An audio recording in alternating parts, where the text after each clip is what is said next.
There are so many disconcerting parallels in the way that I have seen some of these people respond to the Nephilim.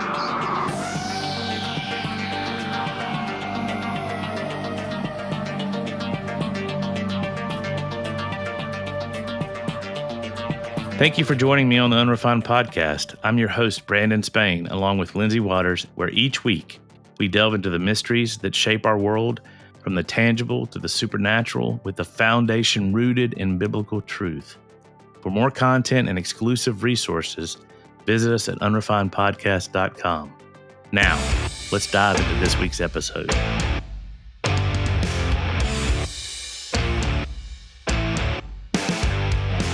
Hey, you guys. Coming back to the ring, folks, is the undisputed heavyweight of ancient weirdness, the theological throwdown champ, the man who body slams boring Bible studies with Nephilim-sized elbow drops. He's the Watcher Whisperer, the Enochian Encyclopedia, the Rabbi of Rebellion himself, Doug Van Dorn. He's back for another round, and you just better believe the book of Genesis just tapped out. All right. Doug, you're back on the show, man. I had to give you that intro. I mean, either you went to Grok and asked it to write that, or I'm going to be facing Hulk Hogan here soon. Well, I am super excited about the show because this kind of, and I've made a few notes too with the questions. This harkens back to a show we did with Doug, I guess it's been several months ago, about conspiracies and stuff. And we touched on this, but I really wanted to go deeper. And I'm not really going to talk about what time period we are in to date this podcast in case we're a little late releasing it. But it's kind of applicable to what's going on in our times with conflict and all that. But, we're going to talk today about the Masoretic text mostly, but just about the conspiracy to eradicate Gen 6 and the Nephilim and the bloodlines and just all kinds of different type of stuff. And I don't know if it was after we talked to you, Doug, or before. I don't remember when we talked to you, but you went back and went deeper in this. I felt like that if it would have been before, then we would have probably talked about it in our episode. But what sparked you, Doug, to go back to this specific? Why do you feel it's so important right now for you to put that? I mean, you wrote an academic paper. I mean, like something I would have written in seminary, and it was the real deal. And you need to present it somewhere. I don't know where you could present it. Yeah, but who would ever publish this? Well, I know, but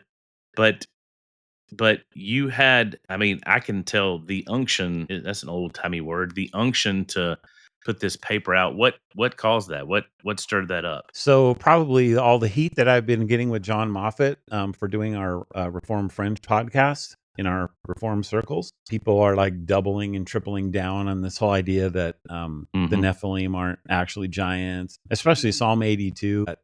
It's not actually talking about a divine council. There's no such thing as a heavenly council of gods. That's just made up and polytheistic and, all the same stuff that they've been throwing at Heiser. They kind of been throwing at us. And since he passed. So I just really wanted to say, look, you guys don't know what you're talking about. They don't. Historically, Right. You have no clue. Yeah, towards the end of it. And, I advise you guys to get a copy of this paper, but I'm sure we'll get to the end of the show and we'll tell you where to find it. But it's an entire paper just dealing with all the issues he just talked about. And one of the important parts of it is the Masoretic text and some altering, and like this was a conspiracy theory before the CIA said things were conspiracy theories. So, but it's just fascinating. We tend to think that we're so modern and we're so advanced and stuff, and they were doing just as much sketchy stuff thousands of years ago or hundreds of years ago as we were. So, where do you want to start, Doug? I mean, how about just like a little synopsis of the paper, and then we can dive into some questions about it. Yeah, so I've called the paper "The Sons of God, the Nephilim, and Jesus Christ: Why the Supernatural Interpretation of Genesis 6, 1-4 was deliberately changed in the 2nd century AD, and why it should matter to Christians." So a good Puritan title. It's like super long. Yep. But the point of it is basically to argue that there was a handful of texts. Now, I want to make this point really clear when I say this, that the vast majority of the Old Testament has never been tampered with at all by anyone. It's the most reliable document that we have in the world from the ancient times. That said, there was a guy named Jesus who came around in the first century claiming to be the Messiah and the Son of God and the Son of Man. And all these Jews were converting to what they would call his sect, or later probably his cult, because they called Christianity a heresy in the second century. The Jews did. So they had to figure out a way, and by they, I'm talking specifically about the rabbis of the second century AD. They had to figure out a way to kind of stop this mass migration over to Christianity within their own circles, because they absolutely hated it, because the same spirit of hatred that the Pharisees and Sadducees had for Jesus in the Gospels never went away. Did not die. And so there was a handful of texts. It's not a lot. I think I deal with Genesis 6. I deal with Deuteronomy 32. I deal with Psalm 82. Yeah. I deal with a couple of genealogy changes. Yeah. And, there's maybe a handful more. I think there's something going on in Psalm 110 with the Melchizedek stuff that was changed. Yeah. I don't think I deal with that in the paper very much. But no. There was slight maneuvers that subtly changed the meaning from a supernatural interpretation that everyone accepted in the first century without exception, to turn it into a naturalistic interpretation, which got rid of very important arguments that the Christians were making, that Jesus was this divine figure who came down out of heaven, claimed to be God, and that we need to worship him. Yeah, Doug, you connect it to the whole two powers, that the two powers and Gen 6 are, connected, at least as far as their treatment by the rabbis. Could you go into that a little bit? Yeah, so I suppose just talking about Genesis 6 for a minute, just as a background, if somebody's new to your show, this is a passage that talks about how there were daughters of men who were seen by the sons of God in the days before the flood, and they came in, they took them as their wives, and then they gave birth to what the Hebrew says is Nephilim.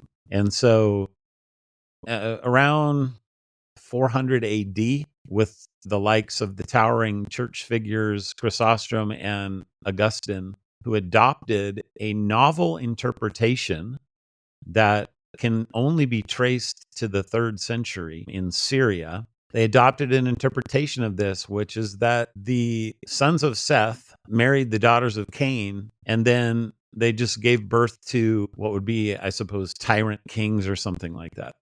So the whole thing becomes naturalistic. And prior to this, in the church, nobody took anything other than a supernatural interpretation. And that's from the evidence of something like 20 to 25 different church fathers that we have to this day that talk about that text. 100% of them, prior to this, talk about how it was a supernatural thing. Angels, fallen angels. That's not just a few. Called gods. I mean, that's not cherry picking church fathers like a lot of people do. Yeah. No, I mean, this has been, we have entire dissertations that have been written on this, going into detail with every single source that we have. So it's possible, logically possible, that there's sources that we don't have that took a different interpretation, but that's an argument from silence. Yep. So all you have is a supernatural interpretation. Somebody will come and say, well, what about Julius Africanus, the historian in the 3rd century who said that there was a Sethite interpretation? Well, first of all, he's a historian. Second of all, there's a lot of reasons to believe he himself did not take the Sethite view. All he's doing is saying that he had heard about a Sethite view that was out there. And the question becomes, where did it originate? And it almost certainly did not originate with Christians. It originated probably as a kind of an offspring of the desupernaturalized interpretation that the rabbis had invented in the 2nd century. And this is very well documented. Like you said, I went to great lengths to put a lot of footnotes in this paper. Yep. To prove everything that I'm saying. And I read them. They were fascinating too. They're as good as the text. Yep. So there was a rabbi who comes along in the 2nd century, and he says, "Cursed be anyone who calls them sons of God." And that had never happened before. And so you go, what's going on with this? And it's really Alan Segal, who was a Jewish secular historian who's writing in his book, Two Powers in Heaven, in the late 70s who brings this out. And he says that there was this theology in the first century and almost certainly before that, where the rabbis, he said it was a minority view, but nevertheless, it was a strong minority, who said that there was reason to believe in several passages in the Old Testament, like in Daniel 7, where when the Ancient of Days is sitting on his throne and when like a son of man comes to him and he's given a kingdom. It's all taking place in heaven. And these guys, they called it two powers in heaven. And this is something Michael Heiser talks about quite a bit in his work. It's where I first had heard about it, but he certainly didn't pioneer it. And so the two powers were two good powers in heaven that both appear to be God, and yet there's only one God. So scholars these days call this binitarianism instead of Trinitarianism. They were called Yahweh, basically, right? Yeah. So in like Genesis 19:24, there's two Yahwehs in the verse. There's not one, there's two, but there's only one God. So how does that work? So they call them two powers, one power in heaven, one power on earth in that particular instance. And it wasn't a problem in the first century. People said, oh yeah, this is interesting, let's talk about it. But by the time the second century came around, because of Christians and because Jesus was essentially claiming to be the second power in heaven, and I believe John's gospel was actually written directly into this. There's a scholar named Daniel Boyarin who writes a couple of articles and has a couple of books that really go into detail about that the rabbis basically said, if you call them sons of God, you're a heretic. And the reason they did that was to diffuse this idea that sons of God could be heavenly supernatural beings. And in doing that, then they take this away from the Christians who said Jesus claimed to be the Son of God, which when he says this, he's identifying himself with the angels, and yet he's claiming to be something even greater than the angels, which is what you get in John 10 when he quotes Psalm 82, 6, and he says, don't you know that your own losses are sons of God?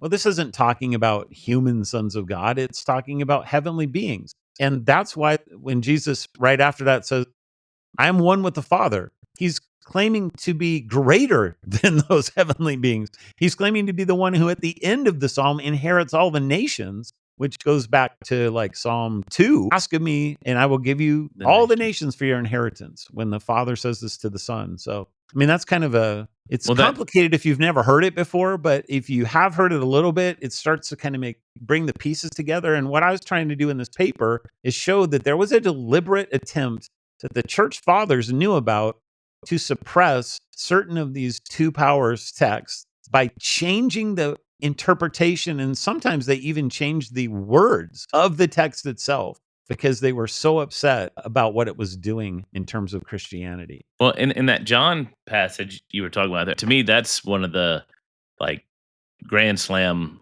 ways to prove. I mean, if Psalm 82, I'm diving a little deep here, but if Psalm 82 were really human rulers, why did the Pharisees get so upset with Jesus? Yeah, right. It's like he's saying, look, guys, I'm a God, you're a God. Can't we all just get along?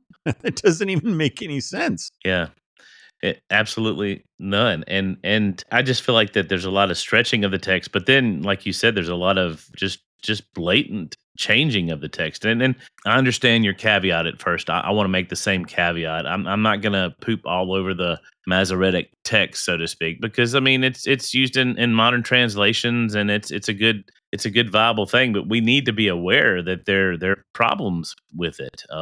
So yeah. Should we read just a minute just Psalm 82:1, that verse, because I do spend some time on that in it, and it's a really good thing to use for people who take the natural view today. Yeah. So if you're to go and read the New American Standard Bible, it says, God takes his stand in his own congregation. He judges in the midst of the rulers. Now, the New American Standard translation is based in the Masoretic text. That's the Hebrew Old Testament. And our oldest copies of the Masoretic text only go back 1,000 years.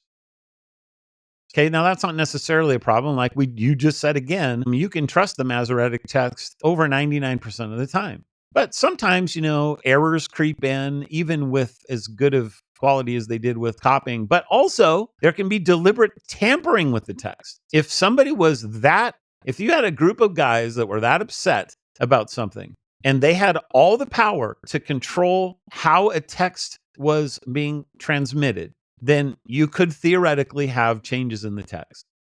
Well, and it's a speculation, but no more of a speculation than all the leaders of the Sanhedrin getting together to basically crucify Jesus in the middle of the night. Yeah, or then to say that the disciples stole his body. Yeah, if they can do all that, they can definitely do, Now, that's something that I found really interesting, and I want you, while we're right here, we're all over the place. I'm sorry, Doug, but how did they pull that off? How did the leaders? You said in the paper that there was a special that there were leaders that were able to do that. How did they pull off that change of text like that? Well, so the priestly class had always had 100% control of the textual transmission of the Bible, right? It wasn't something that you give to lay people. This is a very, very important job that you have to make sure that your copies are exactly the same. I've heard stories that, like in Genesis, what they would do is they would make their copy of Genesis and they would go backward and forward and they would count the exact letters to the very center of it. And if they were off by one letter, they would rip up the entire scroll and start again. Wow. That's dedicated. Like, that's how seriously they took this. Yeah. Yeah. Rightly so. They had the power to transmit the text, and they had universal power to do it. Like, there was nobody else that was doing it. You didn't have a different printing press across the street that could do the same work, right? Right. So that's the Hebrew text. Let me read the ESV. It's very different. So instead of God takes a stand in his own congregation, he judges in the midst of the rulers. The ESV says God has taken his place in the divine council. In the midst of the gods, he holds judgment. Now that's so different, you guys, that there has to have been something that happened to either the actual change of the words, or at the very least, the interpretation. And I would argue in this case, they actually changed the words. They changed the word. And that happens in a couple of places, like in Deuteronomy 32:8, sons of God become sons of Israel. That's not something that changes by accident. Like, there's a word that's there, Elohim, and suddenly it becomes Israel. There's no mistaking the letters of Elohim for Israel. Well, and two, as we know how meticulous we just talked about they are, that's a blatant, obvious mistake. That's not like a Right. No, or tittle. I mean, that's a big deal. So when you go and you try and figure out, well, what was the original? Like, those are two very different things. So you go to the Septuagint, which was translated 2 centuries before Jesus, and you find that God stands in the assembly of gods, and in the midst of them, he will judge gods. So it actually is exactly what the ESV says. Then you go to the Dead Sea Scrolls, and the scroll says, a psalm of Asaph, God takes his stand in the divine council. He holds judgment among the gods. So again, it says exactly what the ESV says. So the ESV is working not just with one text, the Hebrew text, but it's actually using all of the texts that we have and trying to make the best decision that it can when you have disagreements like this, right? And so what the committee there said was, look, our oldest copies of this say gods and a divine council. They don't say congregation and rulers. So we're going to go with that one. And I think that they were right to do that. And again, I'm making the argument as to why this changed. Now, what you find is that in the 2nd century, the rabbis also commissioned 3 different Greek translations to be kind of rivaling the Septuagint. And there's quotes that you can find. I think I cite them in the article. You guys have read it since I wrote it, but about how they really, really wanted to get rid of the Septuagint. They didn't like it. In part because the Christians were using it so much. Yeah. And so they commissioned new Greek translations, three of them, to be written. And on Psalm 82, one and possibly up to all 3 of them follow, curiously, the congregation idea and the rulers idea, which had never appeared in the Greek before that. So what's going on? Well, seems that something was taking place in the 2nd century where they changed actually the language of the passage away from gods and away from a heavenly divine assembly to something more like the Sanhedrin and the rulers of Israel. And so when people quote the New American Standard and then they stand there and they go, see, This is totally naturalistic. There's no gods here. You're crazy. You're a polytheist. All the things that people are saying, they have no idea that they are actually using an anti-Christian rabbinical polemic that was deliberately created to stop Christianity and from people converting to Christianity as they do it. It's astounding. Well, and it's one of the reasons I think I told you, Brandon, that I think this is the most important thing I've ever written and probably ever will write. Yeah, well, I agree with that, and the irony too is the go-to reform version, which I love the ESV.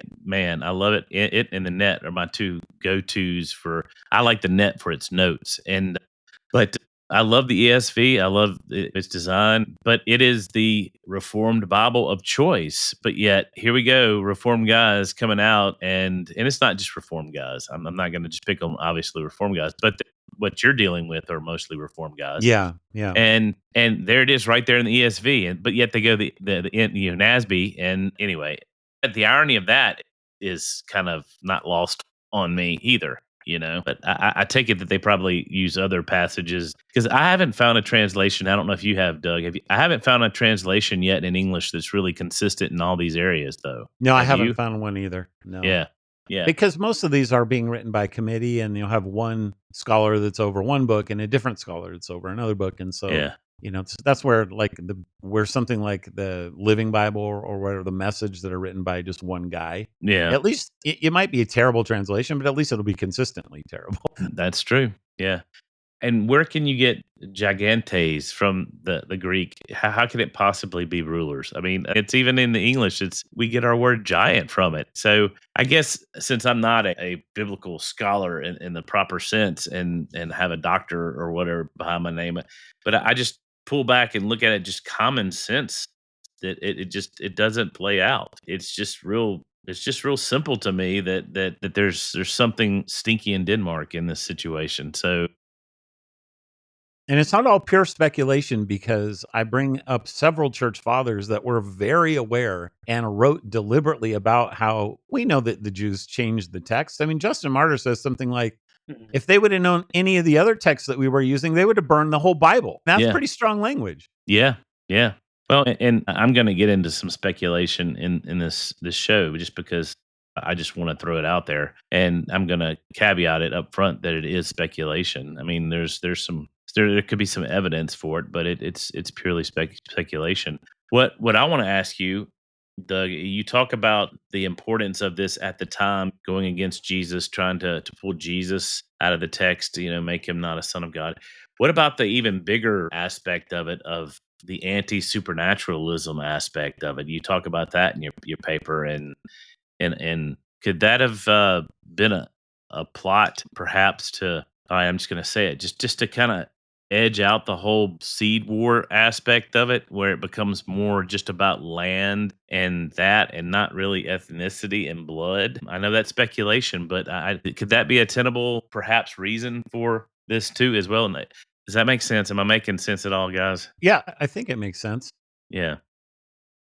Yeah, I don't deal directly with that question. I'm really targeting on this one question, but yeah. Really, to me, if you have that kind of a conspiracy behind it, then you really are dealing with something that has to be supernatural evil that's behind it.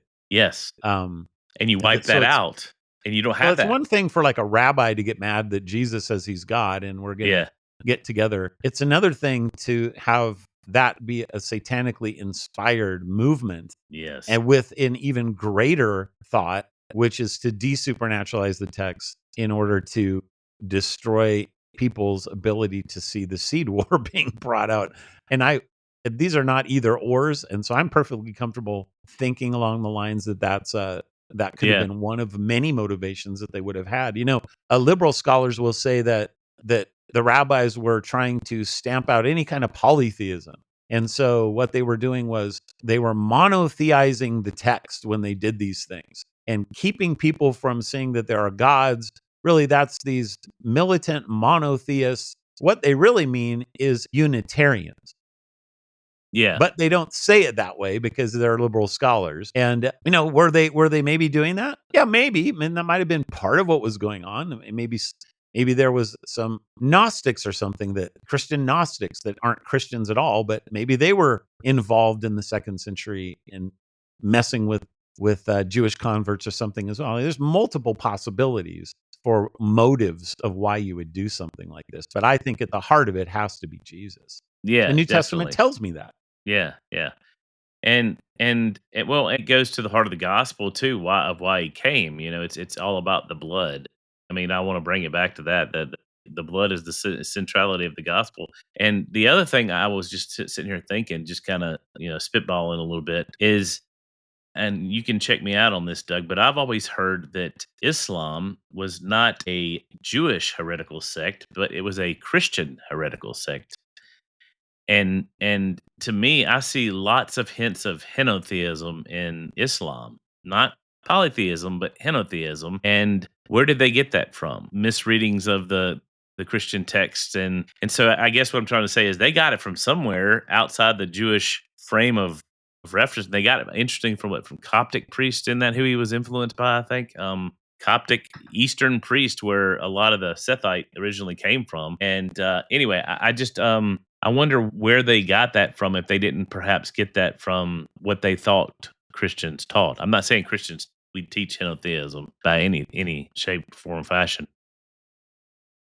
The way I've heard it is that often, like, areas where the Arab tribes were in what is now Saudi and Yemen and adjacent areas, sort of heretical Christian groups were, I can't remember where I even read this, but were often exiled there. They would have been close at hand for Muhammad and others to get some of these ideas from. I don't know how true that is, but yeah, that could be part I of mean, it. certainly you have a lot of Gnostics that are hanging out in Egypt, and so you got to think that they're moving a little bit farther east into Saudi, Yeah, which is yeah, where Muhammad is riding. Now, Gnosticism is probably mostly dead by that point in time, at least in Christianity.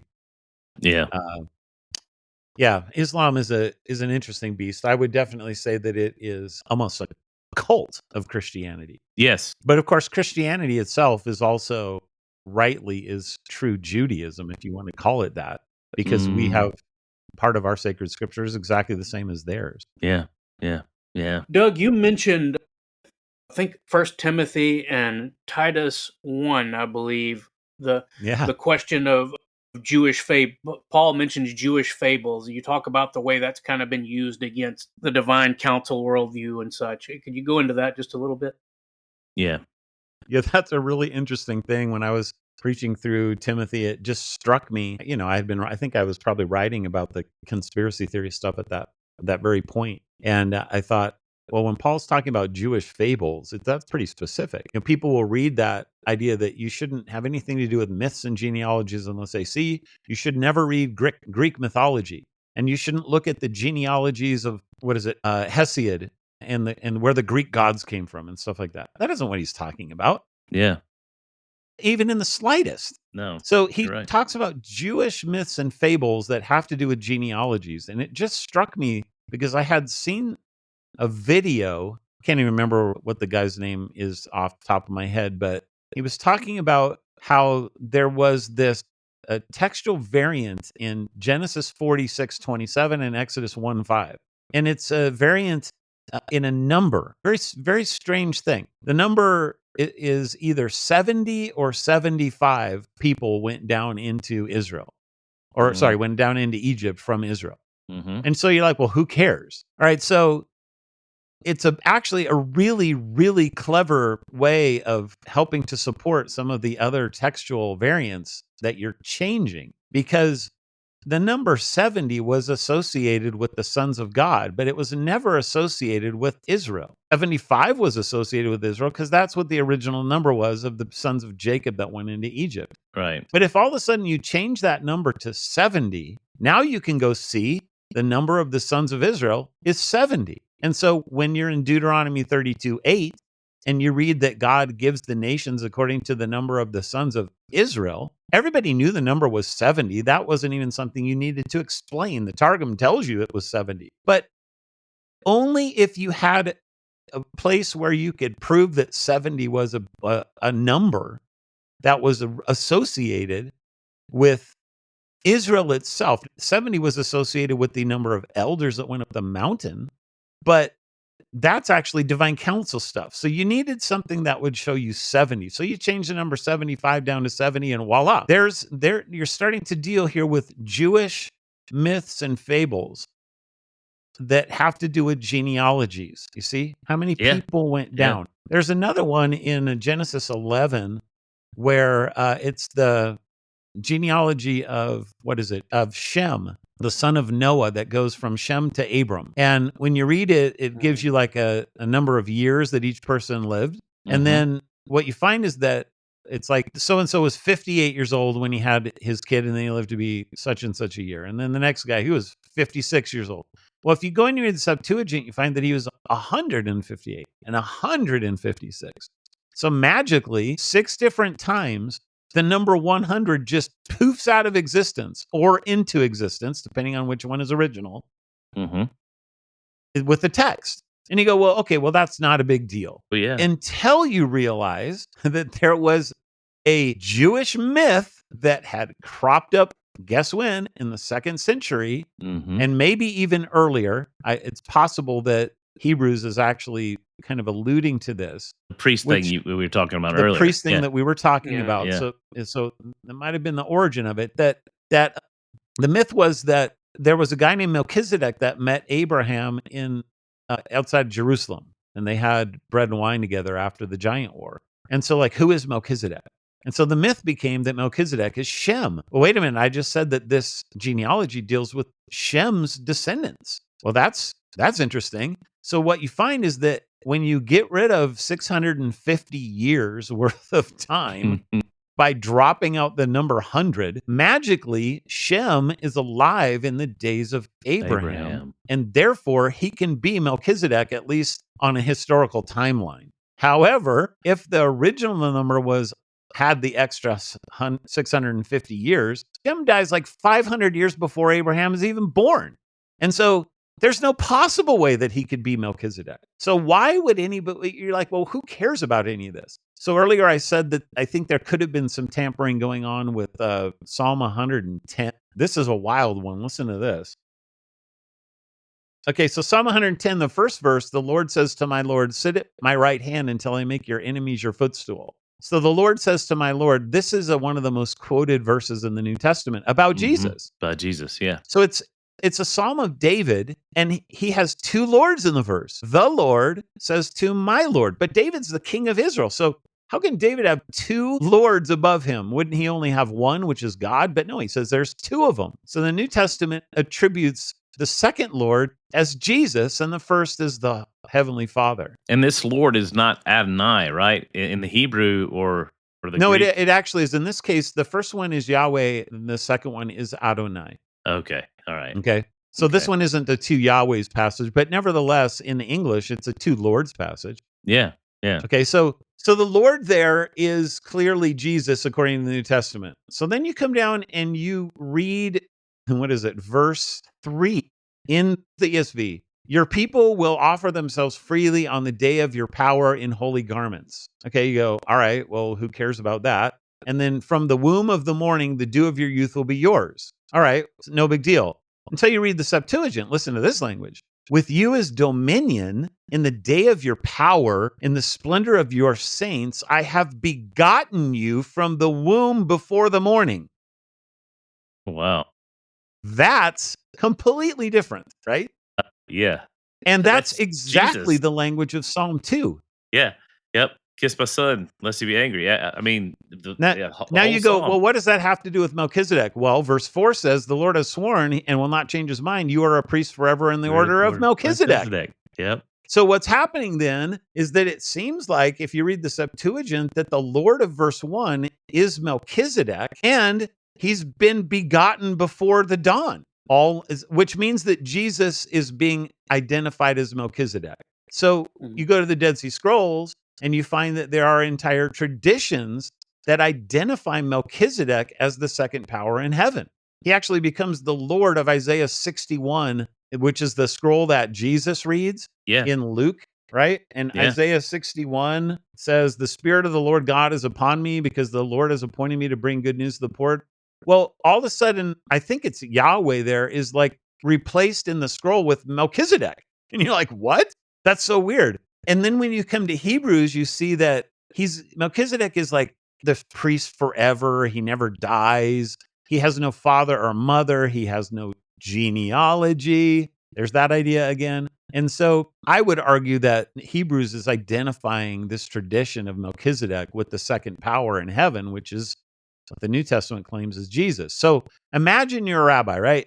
And you've got a handful of verses that Christians are using from your scripture to prove that Jesus is the Son of God. One of these is this Melchizedek tradition. So how could you go about making it so that Melchizedek couldn't possibly be a heavenly angel? Well, you say that he's Shem. But how can you do that? Only way you can do that is to get rid of 600 years worth of time in your genealogy. And now all of a sudden, Jewish myths and genealogies that Makes a Paul lot of warned you sense. about Yep. start to make all the sense in the world. Well, yeah, and just common sense says they weren't really operating in the New Testament at that point in time. That their scriptures were still the Septuagint, was still the Old Testament. So that's where they were getting the Jewish fables and the Jewish myths from. I mean, just real basic. Wow, that just blows me away. And if you see even in the Genesis passage, looking back into Genesis, and what did he bread and wine?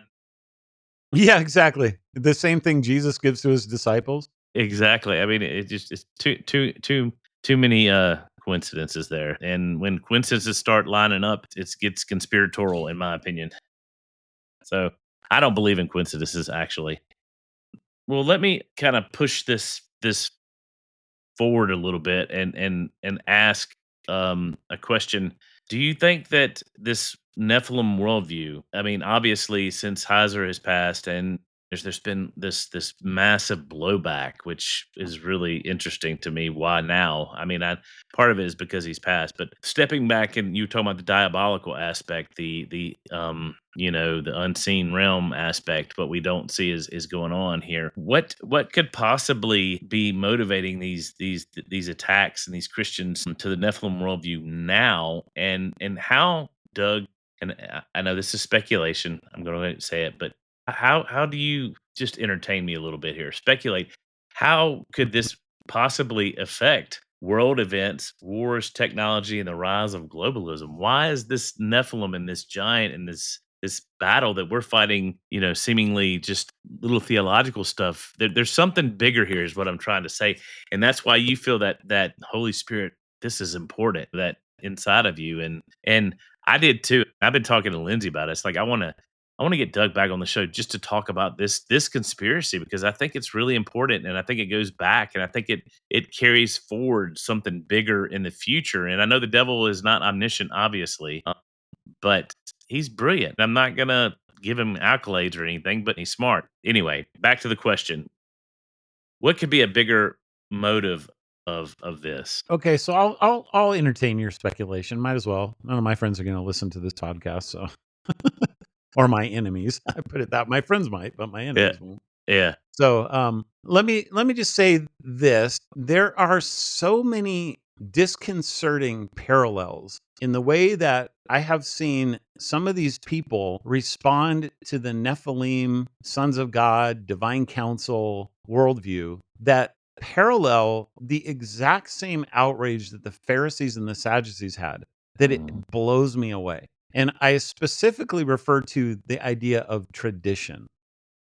Okay, so you guys need to understand, and I think you do, that I'm in a Reformed world where we love creeds and confessions. We love them. Well, I'm Anglican. I totally get it. Yeah. So, I mean, we find that they're very important for helping orthodoxy, for keeping people within the bounds so that they don't become heretics, especially on essential levels, but even on secondary levels that really do matter for how you think about the world around you. However, I have seen an almost idolization of these traditions, to the point where if you even try to say anything, even if it's not in the confession, but it's just part of our tradition, and you dare to go to the Bible to talk about it, instead of saying, yeah, this is what our confession tells you to do, which is exactly what it does, they'll say you're a biblicist and you hate the tradition. It's like, it's so weird. So when you think about what we've inherited from not only the Reformation, but from the church that goes back to Augustine on these issues, Calvin and Luther and Zwingli and Knox, they didn't change anything about the inherited tradition of something like Genesis 6:4. They just didn't even question it. And one of the reasons why is because they didn't have a whole bunch of texts that we have today, like the Book of Enoch or the Dead Sea Scrolls or the tablets at Ugarit. We found so much material that calls into question their interpretation that actually draws us back to the early church interpretation. Well, these guys never questioned it in the Reformation. And so we just kind of inherit it as a tradition and we go, well, see, that's what it's always meant. Or even if it's not what it's always meant, it's what it has to mean because it's what our tradition says it means. So I think that's a very powerful thing in the minds of people. You get into any tradition.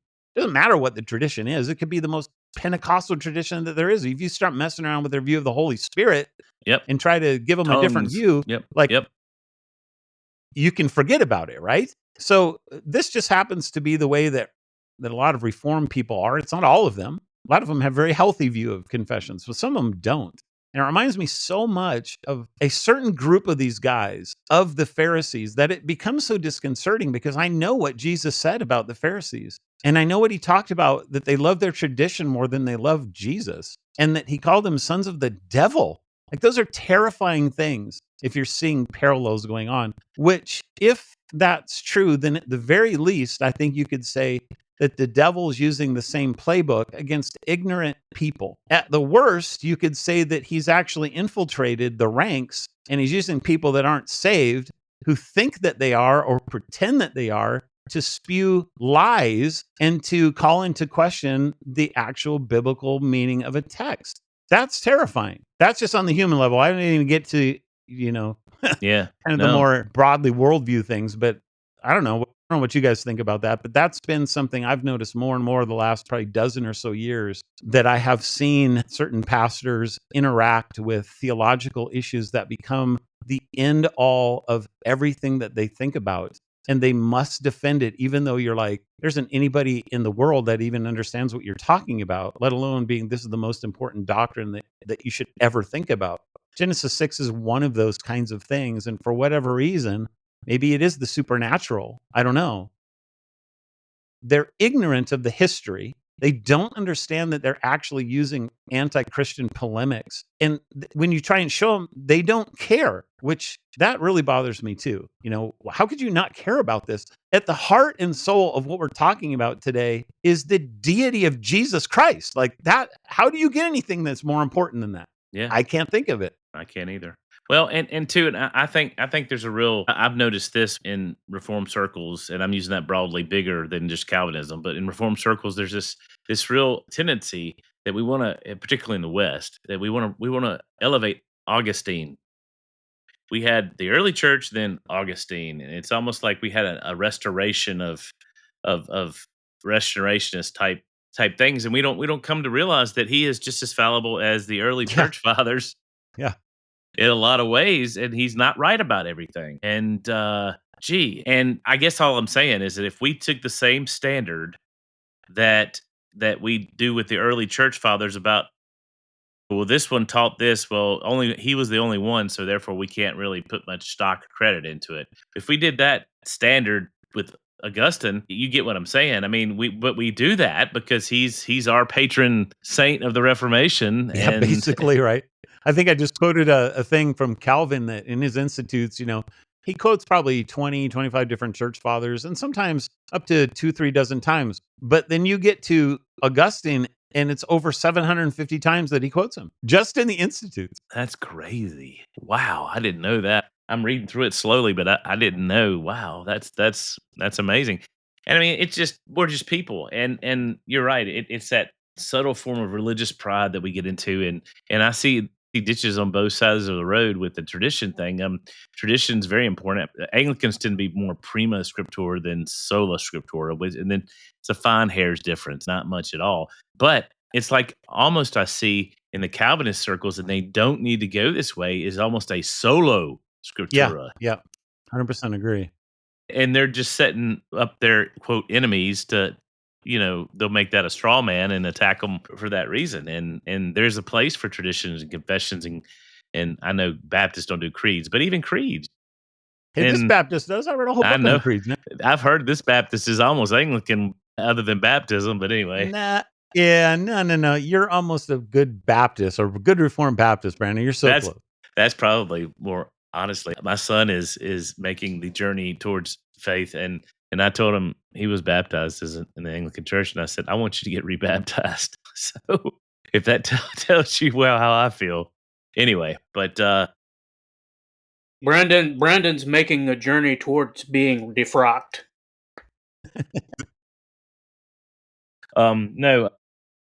So this is something that I have. It's like I've been listening to different podcasts, and at the end of they do these quick answer questions, just kind of like a fad thing. And I just wanted to throw some stuff out and just see what you thought about it. It's just some fun stuff. If it's about Jesus and they tone down the supernatural worldview to show that Jesus was not a son of God, could this demytholization, I can't ever say that word right.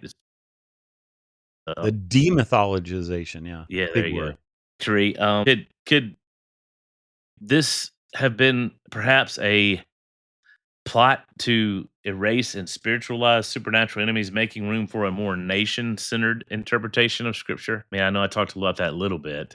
Like I said, more about land and less about blood. And that was one of the things, Doug, when I came into this, your book and Heiser's and all these books, that I thought was super important, that it was really never made sense to me until the Genesis 6 all fit together, was the importance of blood and the importance of genetics and the importance of pedigree. I never understood Noah's Ark. I mean, to me, at that time, I had a real kind of angry version of God, and I just like, golly, I mean, they must have been really, really bad back then for him to do. And I couldn't imagine them being any worse than we were now. But see, it all makes sense too. It all makes sense. The quote genocide that they did in Canaan and all that, the blood and the pedigree and the DNA and all that kind of stuff. I mean, I'm just curious, and it's even caused me to alter some of my obviously politics, and also even sort of my end time stuff, starting to realize that, and I'm just going to put this out here. Okay. I wasn't going to, this is like an atomic bomb. It's probably going to get me some hate mail, but what if these elite bloodlines and these spiritual entities have a conspiracy still going on where they're trying to guide the politics of a region under the guise of fulfilling prophecy, but it's just not the right version of it? Yeah, I mean, you're bringing up so many interesting things there. There's so many ways that you could go as you talk about it. Yeah. I could get myself into trouble really quick. Don't do that. Don't do that. that. The liberal theology arose as kind of this rationalistic exploration of the Bible that demythologized it, right? Yeah. And this arises kind of the early 18th century into rationalism itself. Yeah. As a bigger worldview. And it's interesting to me that dispensationalism also arose about the same time. Yes. Which is a very literalistic interpretation of the text and very bloodline oriented. Instead of spiritual Israel, it's focused on this idea of a nation of Israel. Mm-hmm.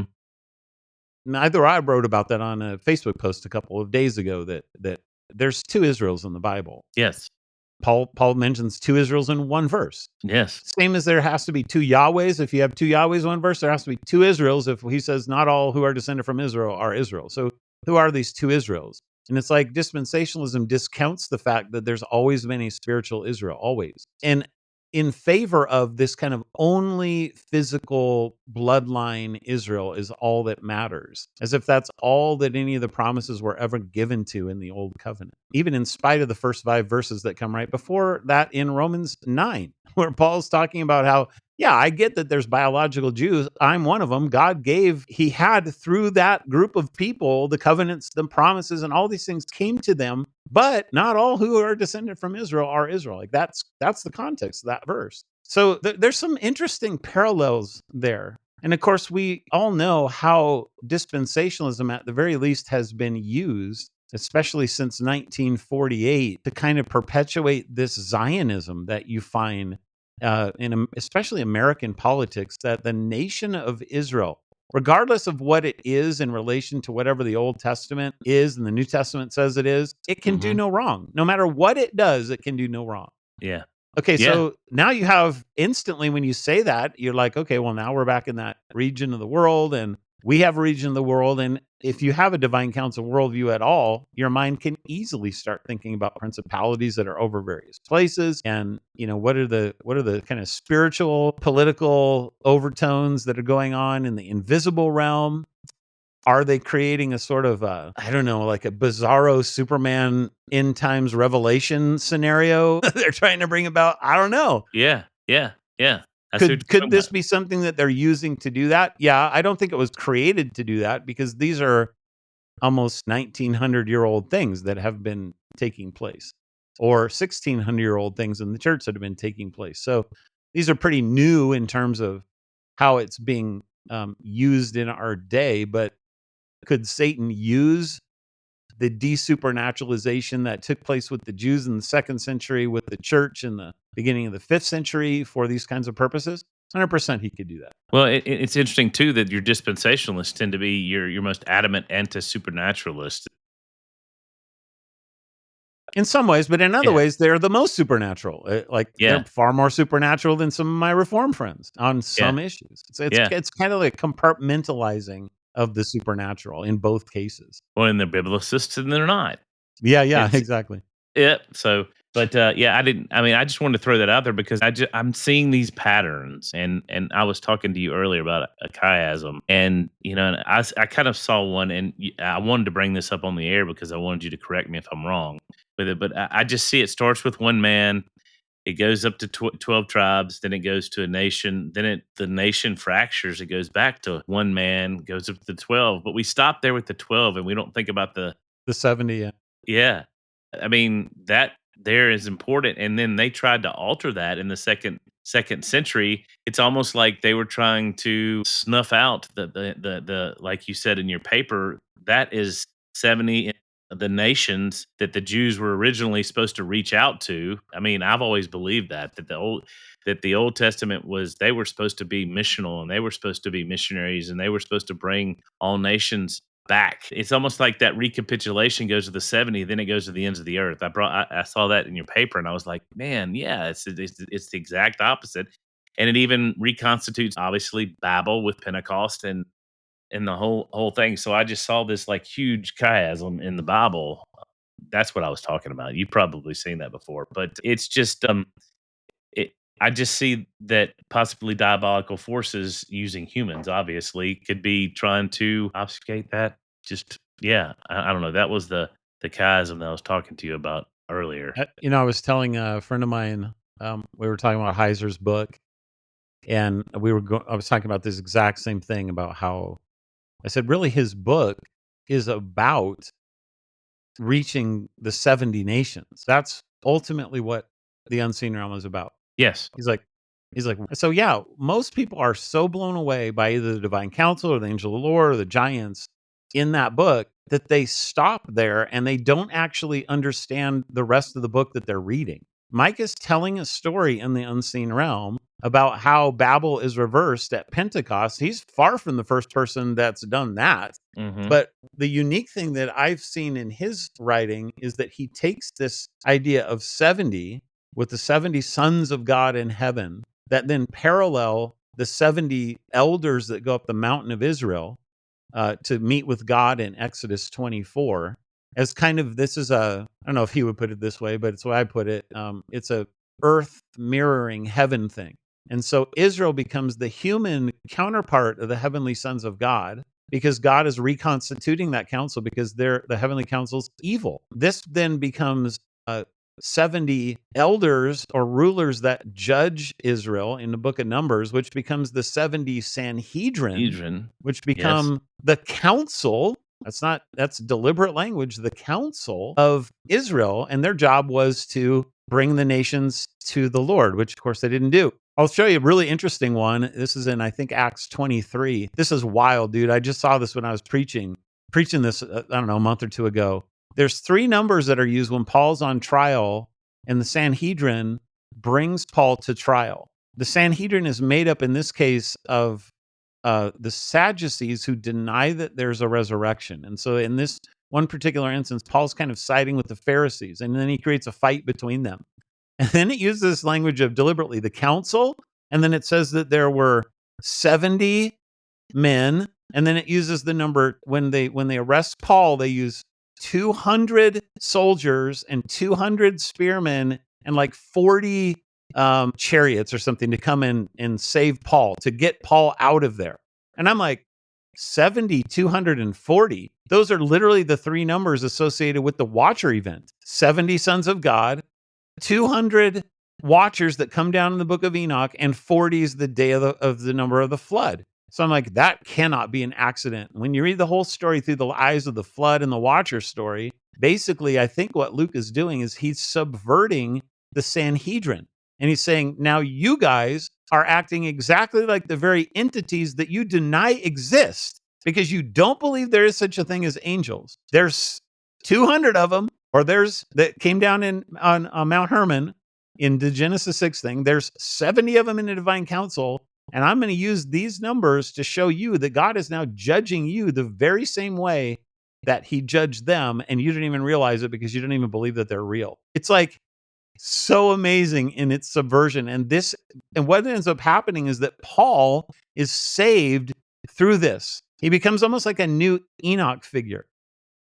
And then Paul then is allowed to finish his mission by going to Rome, where he then preaches before the Caesars. Luke ends it right before he does that, but that's the idea. And then Paul is supposed to, he says in Romans, he's like, I want to go to Spain. I want to preach in Spain. Well, Spain's basically the 70th nation. It's the last nation of the earth. Mm-hmm. This is what Heiser's book is all about, that the nations, the 70 nations have to be reached so that the human sons of God, human council that is taking the place of the heavenly council, can be constituted so that they can then be the ones that become the human family, restoration of the Garden of Eden, brought back into dominion that Adam was given. And we will, as Paul says, don't you know, even we will judge angels. It's the reversal of the roles. Like, that's the point. That's the point of the story. And those numbers that you gave with the 1, 12, and 70 are exactly the idea of the New Testament and the Old Testament. And two, I want to interject this. Just casual Matthew 28.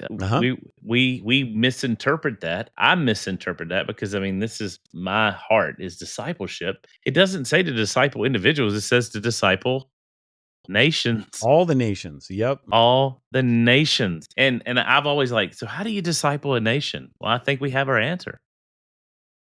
And what a magnificent sovereign, I love that word. I'm going to use it. Sovereign God we serve to fit all this together, and it takes a king to search this stuff out, and it's just amazing, and all this does is makes me just want to erupt in praise and worship, and wow. And what's cool, even if we're not in the end times or whatever, we get to participate in all this. That us miserable beings in the prayer book, me and Lindsay's been doing morning prayer twice a week, and in the Anglican we're called miserable sinners, and so us miserable sinners get to participate in something as incredible you couldn't write this. Only God could. That's 1,000,000% true, man. The more you study it, the more you realize how true that is. Yeah. Well, the older I get and the less I realize I know, the more I see that. Anyway, so wow, Doug, man, thank you so much for coming on the show. This just blows my mind. I think you're right. I think this is important, and I don't know if you prayed about this, but you might need to make a book out of this, even if it's a smaller book or something. Yeah, as far as a book goes, that would be easy to do. In terms of trying to get it out as an academic paper, who in the world would ever publish something like this? Oh, you mean it would be hard to find something. Because first of all, it's a long paper. Society? Yeah. Yeah, right. It's long. So, you've already got that problem, but then you've also got the whole, people would read it as anti-Semitic when it's not that in the slightest, and all those kinds of things. So you're touching on deep, like you brought up at the end, deep political thinking is tied into this. And I haven't figured out how to hold this in tandem, without going in either ditch, because I am not, whatever the word would be, the anti-Jew haters of World War II. I'm not that. I'm not an anti-Semite, but at the same time, I see like what you were talking about earlier. I almost see like there's two Israels. There's two Israels, and I'm not a replacement theologian either. But see that word has become anathema. And what is the Princess Bride? That word that you say, I don't think this means what you think it means. Exactly. Yeah. Inconceivable. Yeah. So, but yeah, and I just want to stir it up. I want people to think. I don't want people to fight. I want people to think. I want us to think about this, and like I said earlier, search the scriptures, and it takes a king and we're all priests, kings, to search out the things in the scriptures, and not just to see what's going to happen. I get so sick of that, but just to participate in what he's doing, I think, is take a more active role in what he's doing in the world. So definitely. Well, Doug, thank you so much again. And it's always a joy to have you on the show. And yes, man, we enjoy it thoroughly. So God bless. Always my pleasure to be on.